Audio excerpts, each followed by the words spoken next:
Chapter 5. Megatron stood above the wretched, primitive dam, his decacycles long prison. It was smoking and crumbled. The entire quarter that dared hold him now lay in irreparable waste. He could hear humans scurrying about underneath his peds even now, swarming like an upturned anthill. It wasn't worth the effort of blasting the rest away, though. Instead he stood, planted on the northern roof with optics steady on the horizon. Finally he was free, and powerful in all the ways that were his right by conquest. He dreamed of this moment, ached for it with every wire of his being.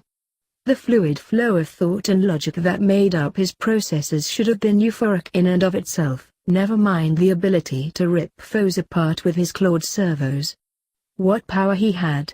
It was enough to revel in after so many years without.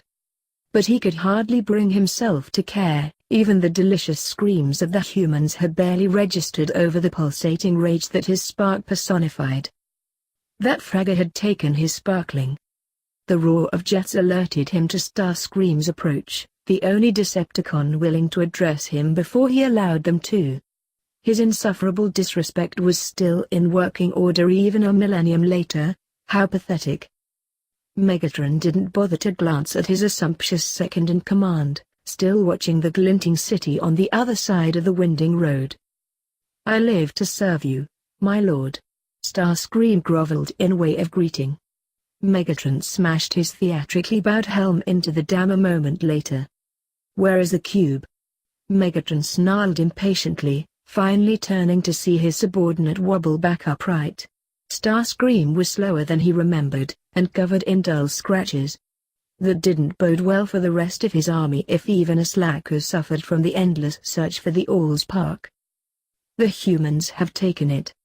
He spat back, ages-old hatred rekindling in those narrowed red optics. Megatron turned away, back to his original position. He watched a long stretch of human road trail away from the dam and to the human establishment on the horizon, the only location of note for miles. He had been staring for a while now, a ridiculous part of him watching for even a glimpse of Harry, for he was sure that's where it was taken. Megatron felt his rage slip a little, dipping into a hatred that held far more resentment than he was accustomed to. So that slimy Autobot had not only stolen Harry, but the Allspark as well. In just scant clicks, Megatron had gone from being frozen and holding all the cards, to being thawed and fragging empty-handed. It was nearly as maddening as the ice. "My lord? The humans were seen going to that city. We should." Megatron silenced him with a merciless kick, almost sending him careening off the dam. "You think I don't know that?" he shouted, his blast raking to fire into Starscream's useless faceplate. "Oh, of course, my lord. I was just merely suggesting that perhaps we could attack them?" the Seeker stammered. Megatron's optics were suddenly filled with the illusion of clutching that Autobot scout's decapitated head. Low-grade energon spilled across his greaves. His idiotic false wings ripped clean off, and his barbaric vocal processor crushed to fine dust. He could almost smell the shorting circuits in the oxygen-soaked air. There was nothing he wouldn't give to get that vermin under his pit, nothing he wouldn't give save for Harry's safety. "No. We regroup," he ground out, focusing back on that city. Harry was there, trapped in yet another prison and waiting for his rescue. That faith would never be in vain. Megatron failed at nothing. "Regroup?" Starscream squawked. "But the Autobots are all in one place. This is the perfect time to retrieve their..." This time, he did send Starscream off the dam, already turning around before the Seeker remembered he had blasted wings and caught himself. "Do not question me. Gather the others and follow me. The Autobots won't live to see Cybertron, but their demise will be another cycle." Megatron may not be able to send the full frontal assault he craved without putting Harry in the center of a war zone, but he would make the Autobots regret the day they took from Megatron. They would remember the day they made Harry cry as the beginning of the end. He swore by his very spark that when he was through, he would have everything. It was only what he deserved. Harry watched the world whip past him from the cab of the yellow cab Bumblebee transformed into. Expansive desert roads shifted to crowded city streets before his optics. Further and further away from the underground lab and horrible scientists. Further away from Lord Megatron. Harry didn't think he would mourn that distance in all his fantasies of escape, but now it felt like every inch was dragging him deeper underwater, downward into a cold darkness that hadn't been present in the lab. He had only known Lord Megatron for a short amount of time, and he could freely admit the other was very scary, but Harry already missed him fiercely. He missed Lord Megatron's kindness, the only one Harry had ever known to be specifically for him. He wasn't kind in the traditional sense, of course, no gentle smiles or easy compliments. But in a bizarre way, the machine of danger and death felt so safe because it was for Harry. He'd never experienced anything like it before. He wondered if this was why Dudley hardly ever looked concerned when Uncle Vernon was in a rage.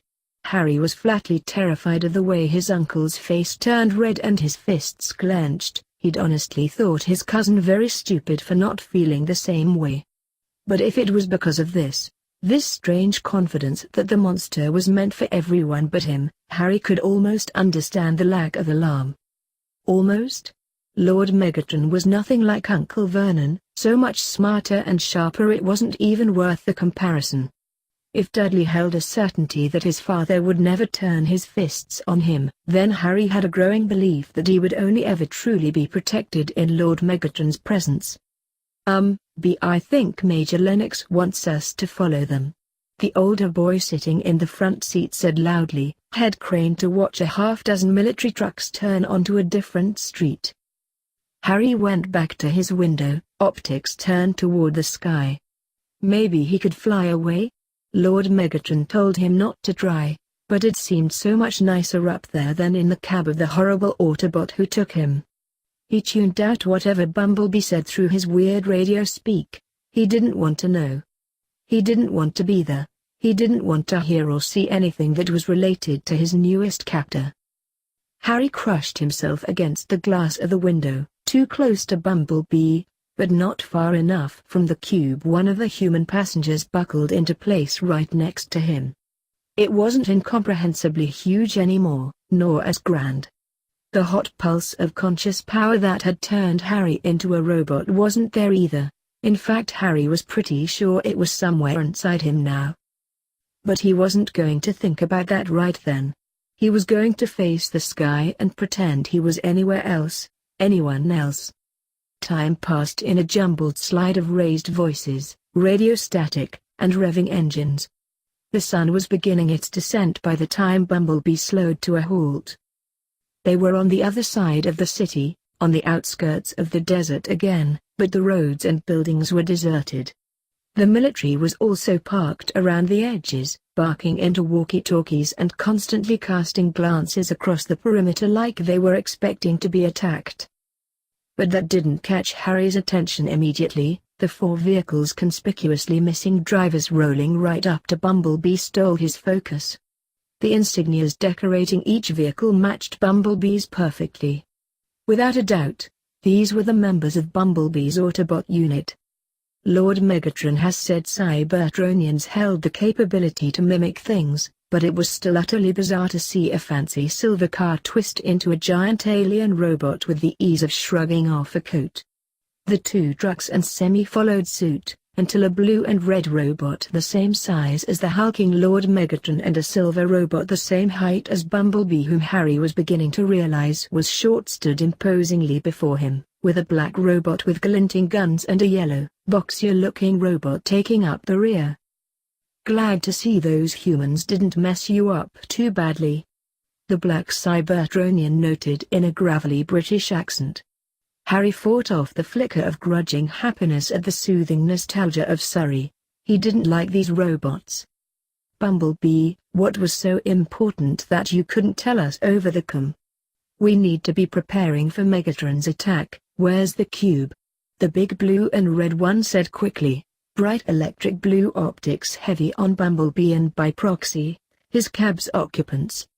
The two American teenagers climbed out of Bumblebee as if on cue and quietly greeted all the Autobots. It was confusing. So humans liked Cybertronians? Why was the American military helping anyways? Was it only that scientists that hated them all so much? Brace yourselves! Unlike anything you've ever seen before. Bumblebee blared, and transformed with Harry and the cube still inside. Harry curled into a ball, but he wasn't pinched or crushed. With the roll of a trillion clicking components, he was deposited into the palm of one giant hand while the cube landed in the other. All the Autobots shifted, straightening and leaning forward as if gravitated by the cube. The largest reached out a slow servo and Bumblebee quietly handed it over. They only had half a second to inspect the cube on their own before Bumblebee brought Harry forward toward the strange robots. "You're gonna want to see this," he alerted the red and blue one, who glanced up distractedly only for piercing blue optics to zero in on Harry with pinpoint accuracy. Harry felt his wings shiver as he tucked himself even tighter. There was nowhere to hide from that gaze on Bumblebee's servo, and one quick peek over the edge told him jumping wasn't an option either. "What is this?" B found him next to Megatron at the dam.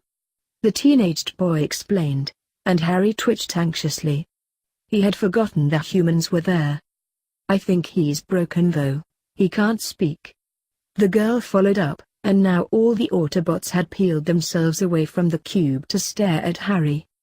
The biggest one reached forward again in the same careful movement he'd used to receive the cube.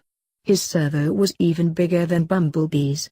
Harry was barely the size of a single digit, and its ginormous shadow bathed him in darkness away from the afternoon sun. Harry gave a shriek, fear bubbling up in his throat as he scrambled away, almost falling right off Bumblebee's palm if it weren't for his captor's quick reflexes, closing his hand around Harry and tucking him to his chest, away from the giant strangers. There was absolute silence in the wide circle of military escorts. Harry hid away, tucking himself against Bumblebee. He hated Bumblebee. He was so mean and took Harry away from Lord Megatron. But he was also the smallest and probably wouldn't hurt him, and Harry had to take what he could get. "What?" "There. Frag." One of them deadpanned, and Harry slammed his optics off. "Is it some sort of protoform?" another asked quietly. "Protoforms can't make those frequencies." It sounded like it was the blue and red one who answered. His deep voice seemed uneasy. "Rockabye baby," on the treetop. Bumblebee sang, and Harry was pulled away from him and back out toward the largest Cybertronian. He couldn't wriggle free either. Bumblebee kept his fist closed around him. Fear throbbed at a painful beat inside him, as he was suspended over a dozen feet in the air, held out in offering to a towering Cybertronian. "Impossible," the other yellow one said flatly, eyeing Harry with what might have been distrust. "Bumblebee, give the protoform over to Prime so I can scan you over. The humans must have damaged one of your processors." Bumblebee shook his head and lifted Harry higher into the air, at optic level with the red and blue Cybertronian. "I'm fine, Ratchet. I swear, I'm telling the truth. This is Harry. I found it in the lab next to where the humans kept Megatron. It's the real fragging deal." Bumblebee transmitted. It was a broad signal that Harry suspected encompassed all Cybertronians there. Harry remained silent. He didn't dare make a sound as he watched the red and blue one, far too close for comfort. "How would you even know? You haven't even seen one besides yourself." The English accented one scoffed aloud. "Seen what? Is that Autobot special?" the teenaged boy down below asked. "This isn't an Autobot," the red and blue one corrected absently, still staring at Harry with unnerving focus. "It's not a Decepticon neither. Just because it's not marked as a Decepticon doesn't mean it isn't one. This could be a trap," the English one cautioned, but the red and blue one pulled his facial plates into a confused frown. "No, I don't think so. Look closely." It hardly has any armor and barely any of it is scratched. It looks too young to. Suddenly, that huge servo came back out and plucked Harry from Bumblebee's grip. Ratchet, can you scan? Harry keened in fright, lurching with the momentum of the Cybertronian's movement. In a blind panic, he lashed out. Harry dug his claws in and hunkered low to avoid being thrown clean off. He wanted Lord Megatron so badly, he was so scared. What were they going to do to him? Harry, calm down.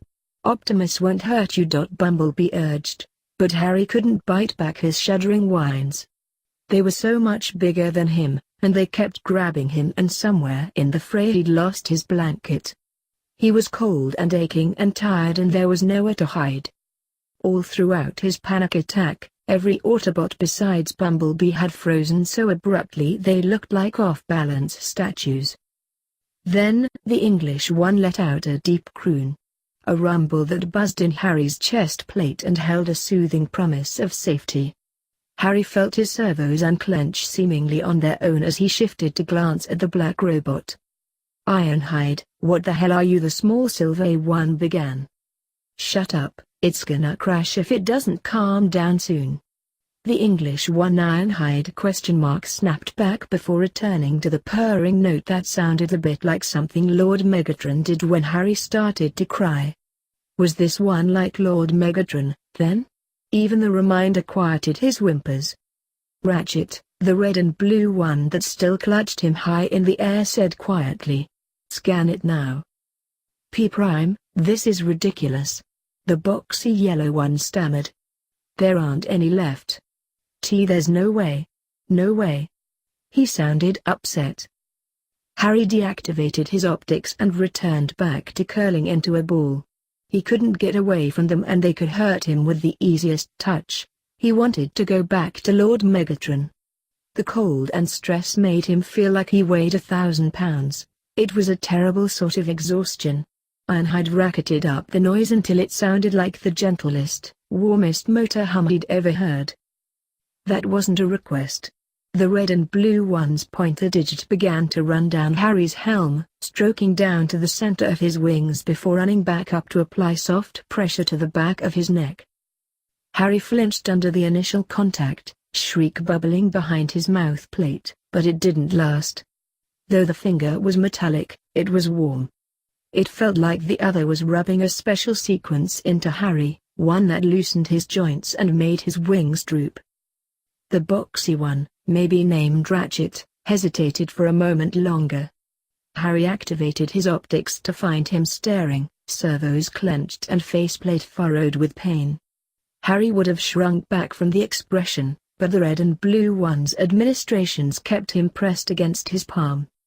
Finally, Ratchet's right servo clicked and switched until it had become some sort of cylinder with a point in the center, and he aimed it at Harry. Before Harry could jerk away, a beam of light shot out from the point and struck him square in the chest plate. It wasn't solid, but it felt heavy and hot and climbed inside him with an alien physicality. He squirmed, wishing with all his spark that they would leave him alone soon. The beam stayed steady as it reached his head, and he could feel it rifling through things with terrifying power. Harry wrenched away from the blue and red one's petting and gave a frustratingly futile kick. It didn't even leave a scratch.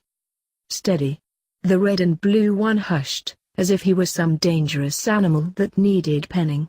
Harry gave another kick, hiding a wince as his pit crashed against the nigh indestructible Autobot.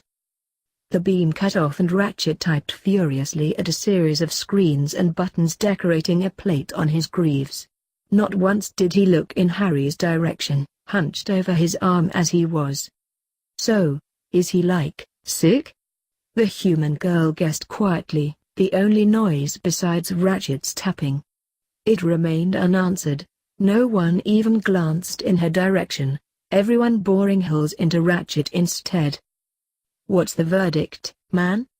The silver one prompted after another long pause. Ratchet still hadn't looked up, clicking away on the device on his wrist.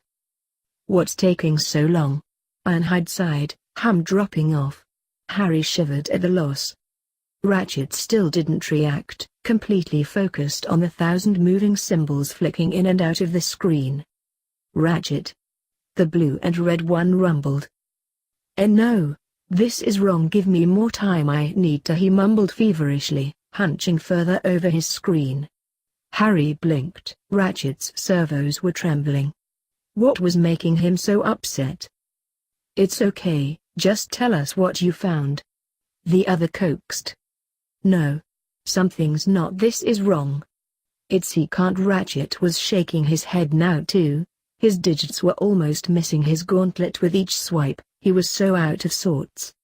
Harry pulled his knees up to his chest plate, his only form of protection in case Ratchet tried to attack him. Ratchet the Silver One began, arm outstretched toward the yellow Autobot. No! Ratchet shouted, launched away. They're dead.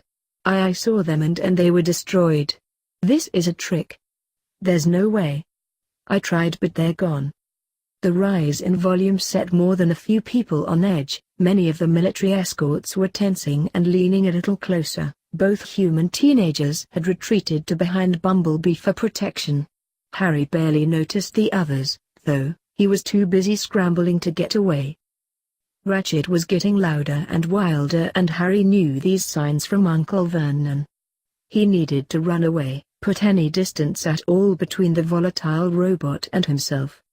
The red and blue one shifted, placing a thumb against his chest plate and effectively pinning him to the Autobot's hand. Harry hadn't even managed to get out of his palm.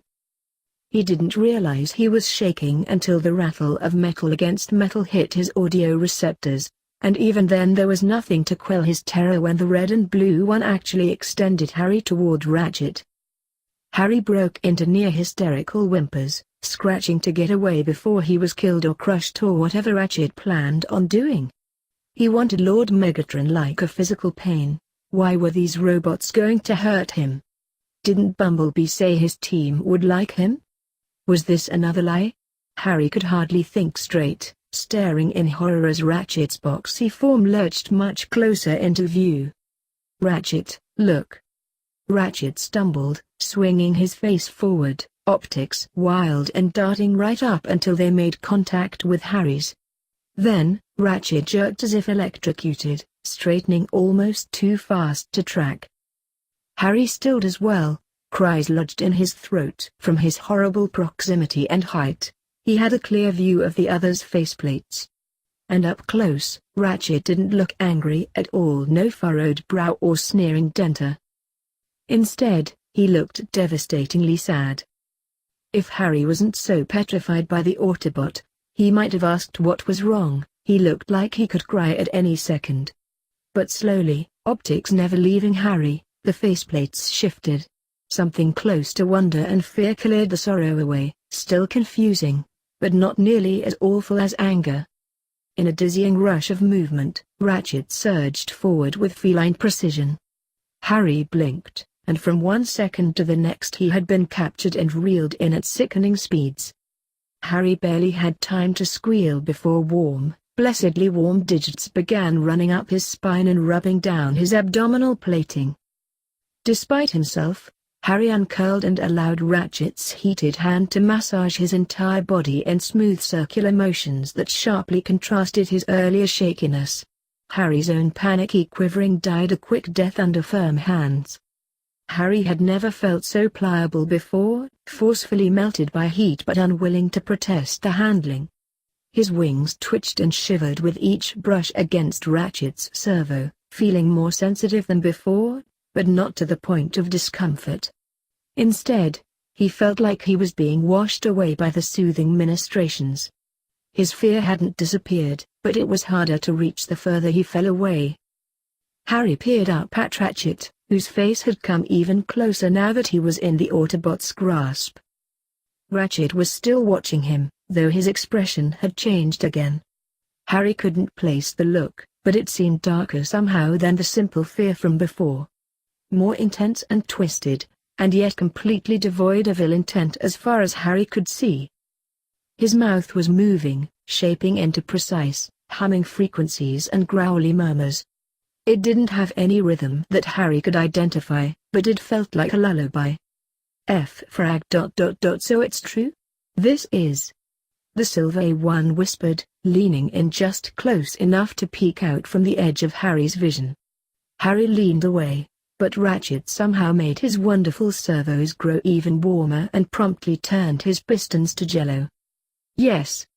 Ratchet growled out, part sob part prayer. He's a sparkling. Bumblebee let out a wordless cheer, but it was barely audible over the grating chokes of the others. It sounded as though they'd been struck. He doesn't look that shiny to me. The teenaged boy mumbled from the ground. Just as they had with the Allspark, but much slower, the Autobots huddled around Harry. None reached out to touch, but he could see their fisted servos and wide optics and knew what they wanted. Sam, a sparkling is a Cybertronian in its earliest stage. Something so fragile we were unable to protect more than a handful across the entire war. The red and blue one spoke gravely.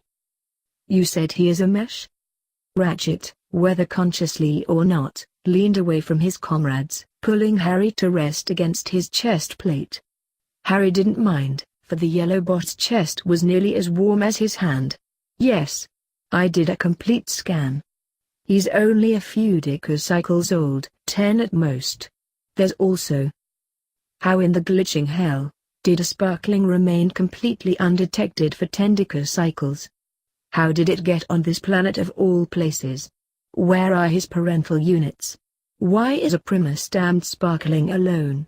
Ironhide burst forth, breaking the circle of Autobots to stand in front of Ratchet as though he could know any of those things. I found him in the human lab I was taken to. Megatron said. Bumblebee began. What do you mean you spoke to Megatron? The Silver One's voice cut in. That Harry's parental units were offline. Harry can tell you himself. He has access to his community. The blue and red one had been looking at Harry this entire time, optics ancient and sad.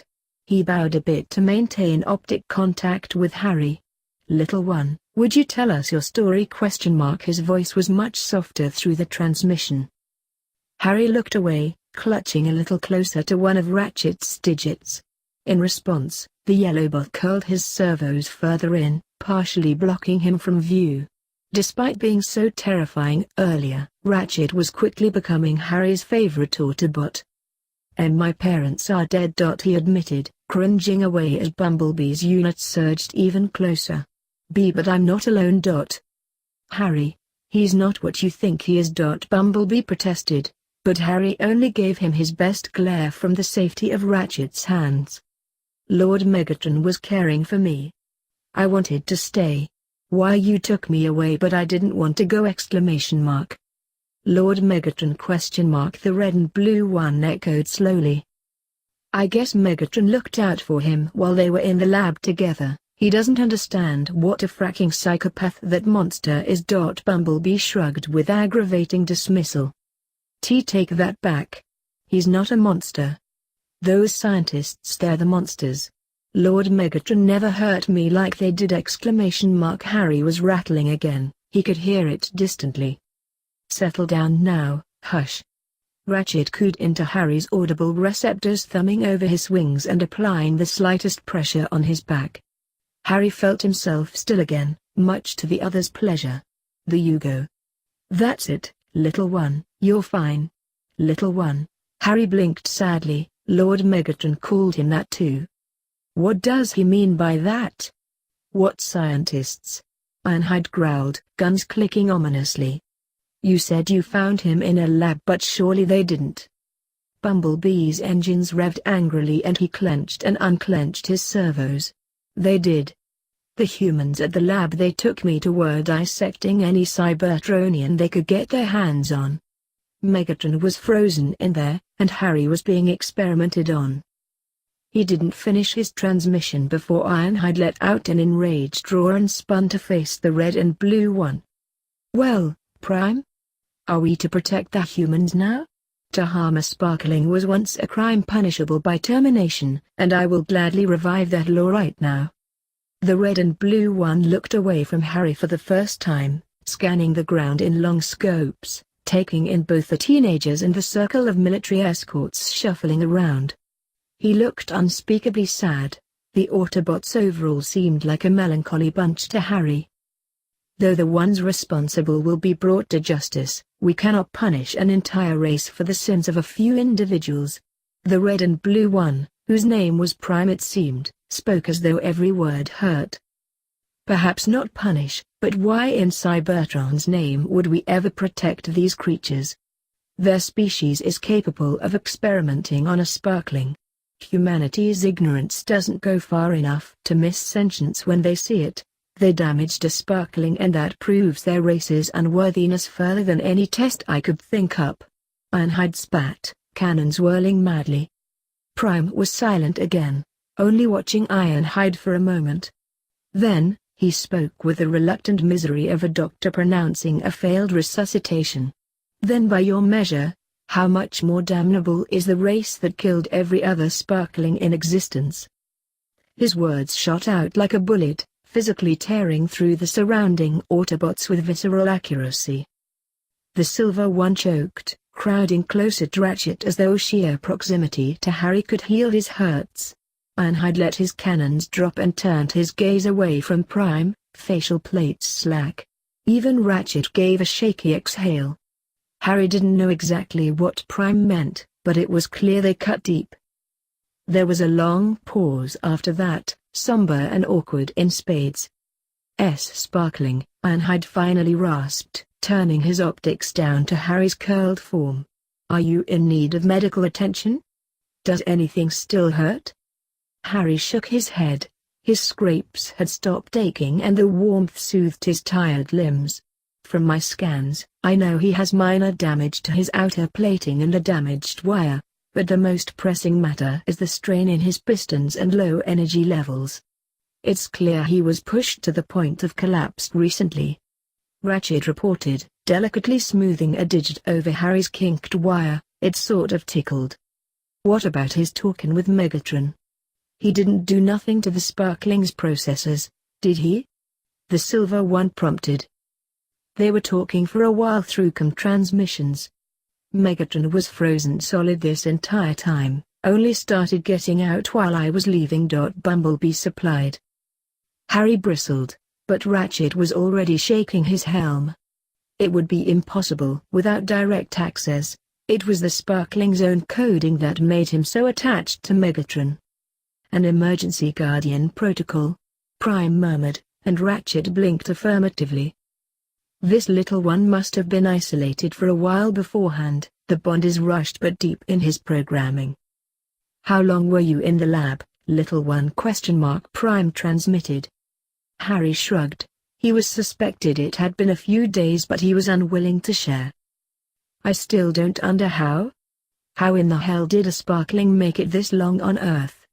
What were the humans feeding him all this time?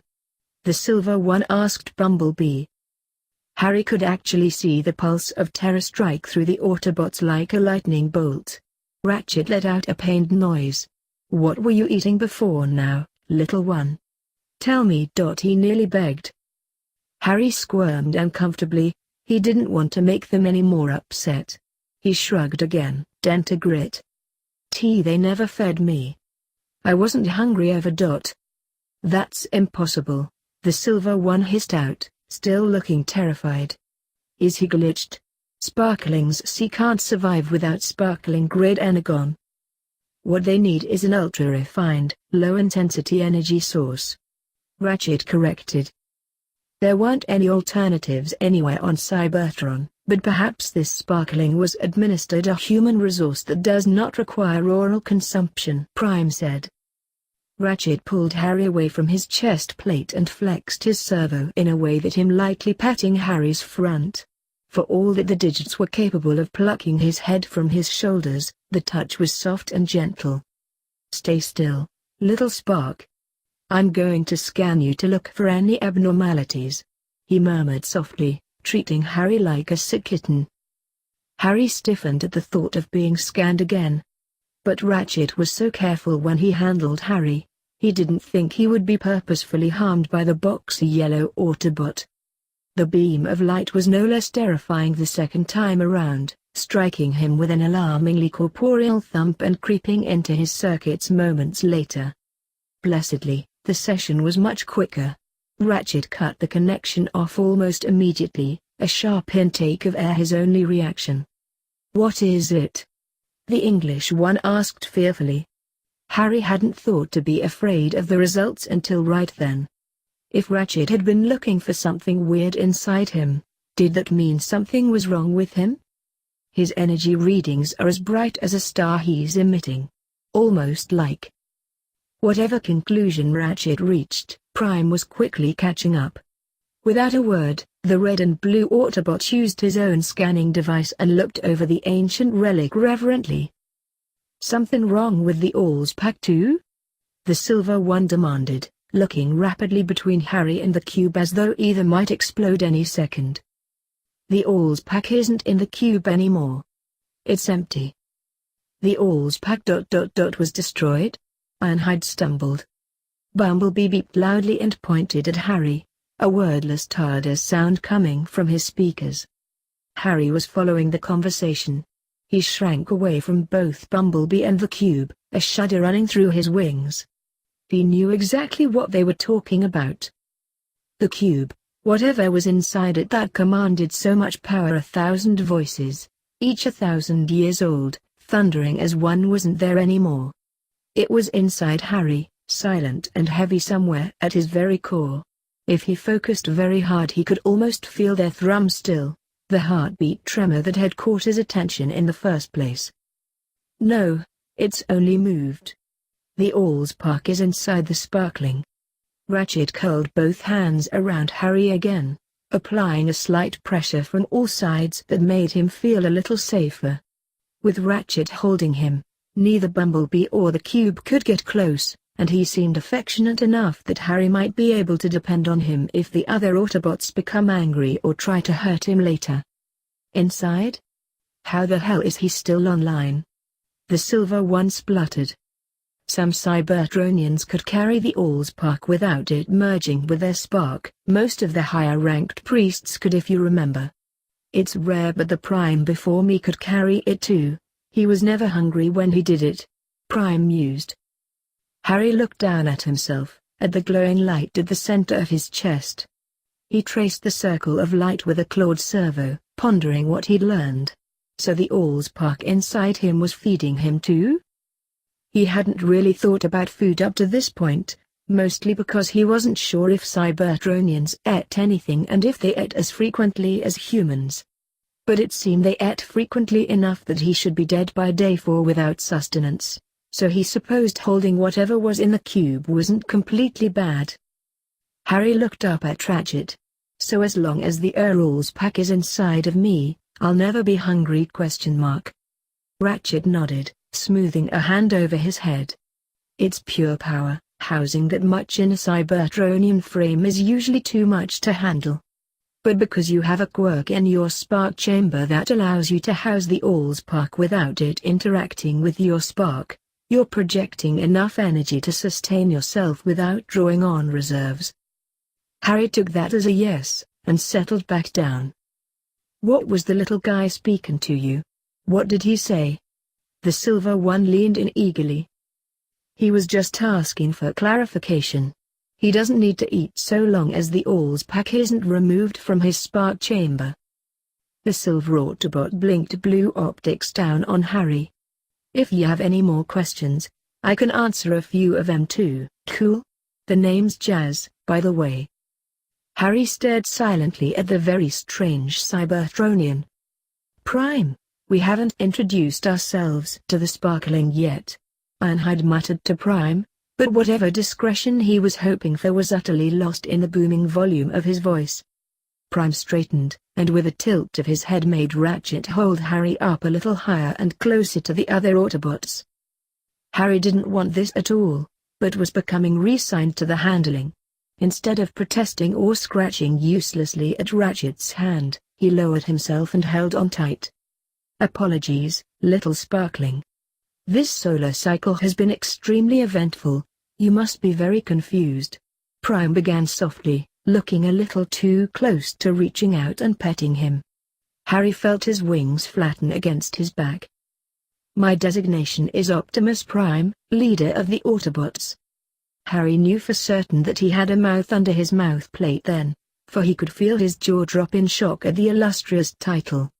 If Lord Megatron was the leader of the Decepticons, and Autobots were the enemies of the Decepticons, then he was face to face with Lord Megatron's greatest opposition. Sour fear crept up his throat, leaving him a degree colder in the warmth of Ratchet's heated servos. He had already revealed his connection to his Decepticon guardian and he had no intention of joining the Autobots. Would they punish him for it? Was Optimus Prime angry? He didn't seem so. Maybe he had forgotten? This is my first lieutenant, designation Jazz.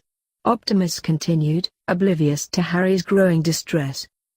The Silver One gave a lazy salute, so Harry supposed he was Jazz. My weapons specialist, Ironhide. Optimus gestured over to the English one, who nodded.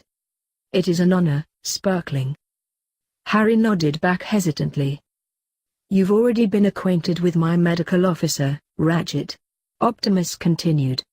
Ratchet gave him a minute squeeze, electric blue optics dark and warm all at once. Hello, little one. And then, of course, you also know my scout, designation Bumblebee. Hello, it's me. I can tell that we are going to be friends. Bumblebee waved happily at him, as if he hadn't torn him away from Lord Megatron a few hours prior. Harry glared for all he was worth, before turning back to Optimus. Harnessing the heat in his chest, he leveled the Autobot leader with a determined gaze. I want to be put back. Bumblebee took me from Lord Megatron and I didn't want to go. Please let me leave. He tried to sound as confident as possible, but even he could hear the tiny quiver in his transmission. Holy frag. He really thinks he's Megatron. Sparkling. Jazz whispered in horror to Ironhide, far too loud for Harry not to hear. He resolutely didn't look in the Silver Autobot's direction, though it stung to hear the disbelief. Harry was Lord Megatron's. Optimus glanced briefly at Bumblebee before looking back to Harry, still sitting in Ratchet's outstretched palm. I know you're scared, little one. But whatever Megatron might have said, no harm will come to you here. I swear on my Spark that you will be cared for. He soothed solemnly. Whatever bravery Harry had mustered shattered under Optimus' compassion. A choked sob welled in his throat and he crumpled in on himself. Ratchet let out a croon and Harry was immediately sequestered to the safety of Ratchet's chest. But he wasn't hysterical or panicky. There was nothing to calm. There was just a heavy stone of sorrow sitting in his chassis, and a crushing need for Lord Megatron. He remembered how Lord Megatron comforted instantaneously whenever he made such noises of distress and demanded to know the cause with a strangely wondrous lethality. Harry wished with all his Spark, that Lord Megatron would somehow hear his cries and rescue him right at that instant. It's okay, little Spark. Ratchet rocked him ever so slightly. You're going to be just fine. What's wrong with him? Ironhide snapped. Is he malfunctioning? Is he hurt? What happened? It's just an emergency Guardian protocol, Optimus explained. Little one, your caretaker isn't your parental unit. He's not capable of caring for you. He's not. Leave him be. He's a Sparkling, not a soldier. You can't just tell him to stop being sad. Ratchet snapped at his defense, turning his back to Prime and blocking him from Harry's view. Harry curled tighter and fought to ignore Optimus' horrible words. It wasn't just a stupid program, or whatever. Lord Megatron was the only one who had ever really cared about him, who was strong and mean enough to protect him from anything. Lord Megatron promised that they would stay together, and Harry would not break that promise, especially not for people like Bumblebee. Don't cry, little guy. Jazz sounded distraught. There's nothing for ya to be afraid of. We're gonna do way better by ya than any bitch-ass Decepticon could. Language. Ironhide chided, and Jazz actually looked more guilty. I want to go be back to the lab. Please don't keep me here. I want Lord Megatron. Harry cried into Ratchet's servos. His pleas were babble at that point, for all that the Autobots listened. No, no, no. Don't ask for that. You'll never see those Primus damned labs so long as I'm functioning. Ratchet fretted, and began to stroke Harry again. Though the grief didn't lessen, Harry did quiet under the medic's attention. How could he not? He had never been soothed like that before, so patient and gentle. Even Lord Megatron, whom Harry would choose over any Autobot in a second, was much more commanding even in comfort. That's it, just rest. Ratchet transmitted encouragingly, warm servos cupping his entire body like a winter quilt. Abruptly, a new group of humans in military uniform, escorted by 2 tanks, pulled up to the circle of men. They spoke for a period of time with the American military already positioned in a wide circle, before the teenaged boy trot up to them. Harry hadn't seen him leave, but a quick scan of the area told him the 2 teenagers had made themselves comfortable in the shade by a truck while the Autobots had dealt with him. They're getting kinda antsy over there, Optimus. The teenaged boy warned nervously. They told me to tell you that they're willing to put you in a military warehouse while they, sort through things. So long as you let them watch you, I mean. Optimus turned toward his unit, a silent question in the air. I'm down. Might be good cover from the Decepticons. Jazz shrugged. I don't think we should trust the humans. They shouldn't even be on the same planet as a sparkling. Ironhide didn't look murderous when he stared down at the teenaged boy, but there wasn't a hint of thought to the ice in his optics. The teenager skirted closer to Bumblebee. We'll need to make contact with Earth's governments eventually, so long as we don't compromise safety. This might be a good move. Ratchet advised neutrally, giving Harry another rock. It's a yes from me. Congratulations, you're going to /hideaway. Hideaway ? Bumblebee agreed, the bubbly playback offsetting his sad glances toward Harry. Harry steeled himself and looked away. He wasn't being a bully, he wasn't. Bumblebee hurt him first. He wouldn't listen to Harry and now he was stuck with the Autobots and Megatron was all alone, perhaps still struggling to get out of the ice. All right, then. Sam, tell your commander that we will acquiesce for now. Optimus instructed. Ratchet, keep Harry and the cube with you during transport. Stay in the center of our formation. Wait, his designation is Harry? Who named him? Ironhide interrupted. What's wrong with that? It's hella unique compared to something like Ironhide. Jazz defended. We'll discuss redesignating the sparkling later. Right now we need to Rolu. A blast slammed straight into Optimus' chest plate, sending him sprawling on the ground in a deafening crash. Harry shrieked, burrowing into Ratchet as one of the tanks transformed into a beige, angular Cybertronian. Ironhide was already firing back. Jazz shoved Ratchet behind him as if his short stature could cover the medical officer. Harry screamed again as he was violently lurched along with the rough movement, dizzy and trembling with the ferocity of his grip on Ratchet. The human soldiers were scattering like insects, the tip-tap-tap-tap of their guns rattled uselessly off the haywire tank. Give me the cube. The tank robot bellowed, lunging into the fray and grappling with Ironhide head-on. Ratchet, get behind me. Optimus commanded, on his feet and sprinting toward the grappling twist of robots. Ratchet bent to scoop up the fallen cube and backed up even further. Harry didn't know why he wasn't helping Jazz fire at the tank whenever the wrestling pair paused long enough make a steady target, but he definitely wasn't going to ask. For all that the tank Cybertronian was dense and armed to the teeth, he was badly outnumbered and Harry doubted he even had a chance at victory. But victory wasn't the goal, it seemed. For the tank spent far less time defending himself from Ironhide's heavy artillery, Jazz and Bumblebee's rapid fire, or even the sword Optimus swung out to slice through armor like butter. Instead, he was firing madly at the lot of them. Blasting Ironhide right off his back with a tank missile and headed on a berserker rampage right for Ratchet. His burning red optics never left the cube, even as Optimus tore his left servo off at the shoulder and sizzling Energon hit the pavement. Bumblebee leapt at the tank next, but the enemy rolled at the last second and rode Bumblebee into the ground. Using the space he created, the tank leveled his sights right on Ratchet, long scope glinting off the dying sunset. Ratchet transformed into a Hummer to take evasive action. Harry landed heavily on his side in the cab and immediately threw himself to the floor in an effort to wedge himself and avoid smacking into the windows during a hairpin turn. The cube rattled across the interior, colliding into his wings at one point and yanking a cry from his vocal processor. "Don't touch him!"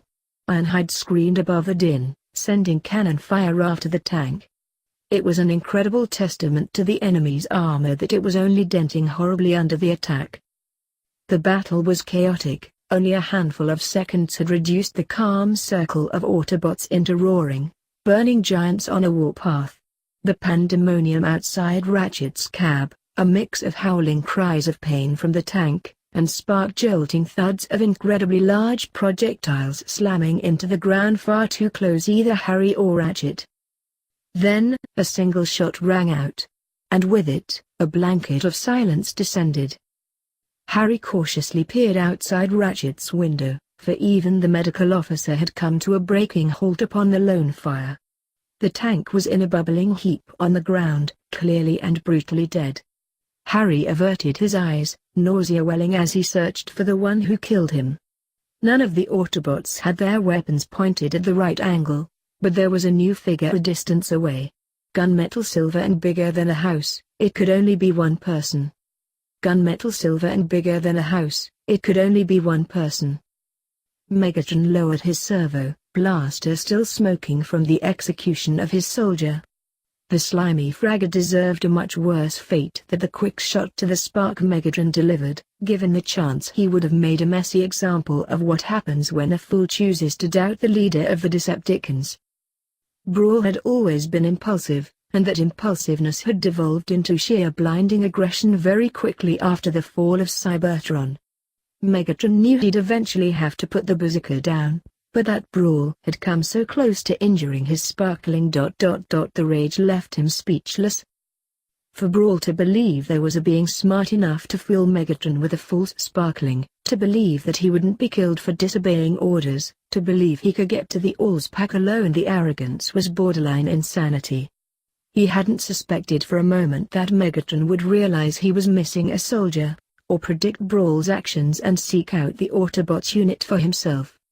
Prime and his pathetic band of rejects scrambled to their peds, weapons level at Megatron. It was laughable that they believed he was here to fight them, as if he would stand so still in a battle when he was once renowned for making his initial attack irreparably fatal. Starscream landed beside Megatron, red optics darting from Autobot to Autobot with ill-hidden anxiety. It was appalling. Megatron was tempted to rip the Seeker's optics out for displaying such weakness in front of the enemy. Megatron knew his other troops were milling about nearby, under direct order not to interfere or attack the Autobots during this exchange. He had just killed their comrade for doing something similar. He doubted the command was needed. But he'd learned not to overestimate the intelligence of others. Very few Cybertronians were worth the energon they ran on. The two factions stared at each other for a moment. Megatron knew Prime's pathetic self-righteousness would never allow him to fire first, especially after it appeared as though he had assisted them. So he felt no apprehension of his own, merely searching the Autobots for the sparkling they didn't deserve to have, should never have even seen. It was hard to tear his gaze from the yellow scout, even after he determined Harry was not in his possession. Every minuscule circuit within him bayed for destruction, and he was reluctant to rein it in when the scout so badly needed to be dismantled for his crimes against Megatron. "Where's my sparkling, Prime?" Megatron growled finally, his voice echoing. Even the filth squirming about in uniform remained still, no doubt sensing the apex predator among them. "He's not your sparkling." The large black mesh barked back. "The sparkling is mine," Megatron asserted, but kept his stare squared solely on Prime. He already had an idea of where Harry was. Only one of Prime's troops was in their alt form, and the distance from Brawl's cooling corpse suggested he had been retreating during the battle. "With us," Prime finally answered, "safe." Megatron bared his denter in a snarl. "Give it to me, Lord Megatron." "Lord M, you came back!" Harry's joyous lisp transmitted directly into his communit. Megatron grinned. "Of course I did, you're mine. Status report. What?" Prime's puny second-in-command spat.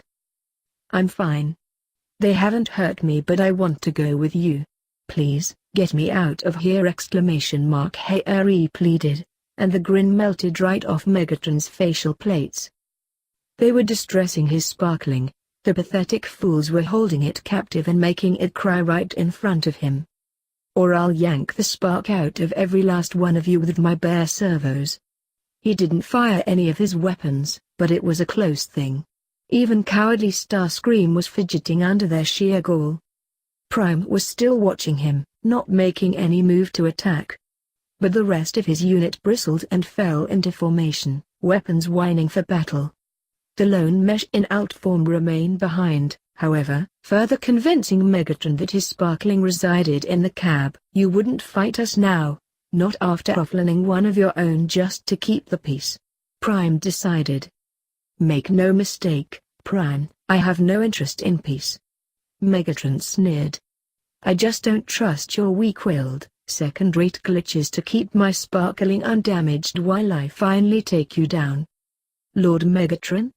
Can you hear me? I'm in the yellow car. Please help me. Please. I want to be with you!" Harry sounded panicked now. "Hush, little one." Megatron shushed. "I won't leave you, never doubt me.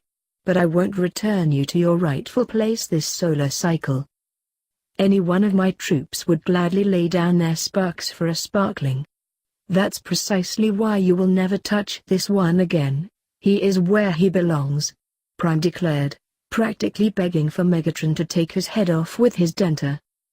What? Why? Is it something I did? I'm sorry. I'm sorry if I... Calm yourself, this is not a punishment. If you displease me I will make it known. Understood? Yes, I guess. But...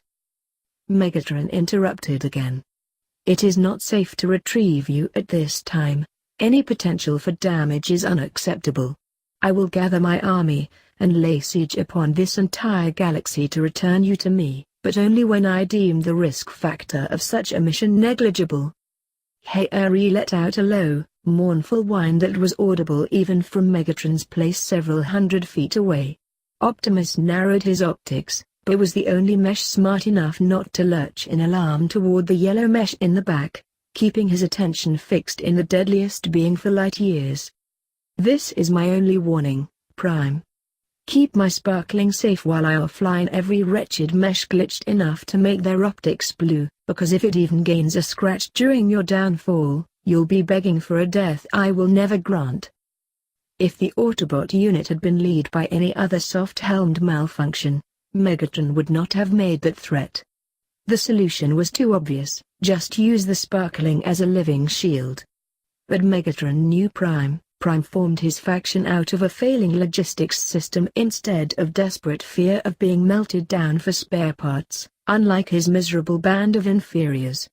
It was that same flawed moral code Megatron was relying on right then. Just as Megatron knew Prime would protect the human germs, he knew that Prime would never put Harry in the way of Megatron's onslaught. "Unlike your own meshs," Prime began, purposefully glancing at the wreck of Brawl. "Not a single Autobot would ever put a sparkling in peril on purpose. You have my word that the sparkling will be cared for until his final frame of growth under my command. I don't care. I've been beat up before. I can take it. Don't worry about me, please. Just let me go with you. I miss you." Harry keened, and it was borderline painful to ignore the caretaker protocols flickering to full power in response to his sparkling's distress. Though the urge was so strong, all Megatron would have to do to rush forward and reclaim his sparkling was stop resisting. The programming would take over from there. The risk was still far too high. With just Brawl's attack, Harry had almost been hit by a tank missile. The Autobots would fail immediately at protecting the sparkling from even the tiniest secondary fire if he were to attack. However, Prime continued unexpectedly. Megatron stiffened. Was this a rare miscalculation? Had Prime toughened up while Megatron had been encased in ice? I cannot guarantee the Sparkling's safety should you ambush our base of operations, where the Sparkling will be kept. Did Prime already have a base? The humans had put one of his scouts in a lab for torture. Could he have negotiated so quickly? Perhaps he found a deserted place? No matter. One base. Megatron rumbled warningly. No offense system. One base. Prime echoed in agreement. My lord, will you seriously allow them to make demands? Megatron flipped Starscream flat on his back, on top of his wings. The wheeze of pain was music to his auditory senses as Megatron stomped on him for good measure. Cherish your final moments, Prime. I won't allow you to survive this theft.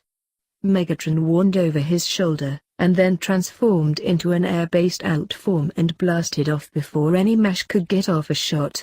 Starscream chased after him, an undignified screech of fear announcing his escape. Negative. Your safety will not be compromised. Remain with the Autobots for now, do not go to any human. If you see a Cybertronian with the Decepticon insignia on it, approach slowly. I will get you back. Harry, make no mistake. And I am also greatly displeased by our distance. Farewell for now. Lord Megatron, wait! Megatron's hatred for the Autobot unit only doubled as he left Harry's proximity, losing his grief-soaked transmission halfway through. He would do whatever it took to get Harry back. Their separation was unacceptable.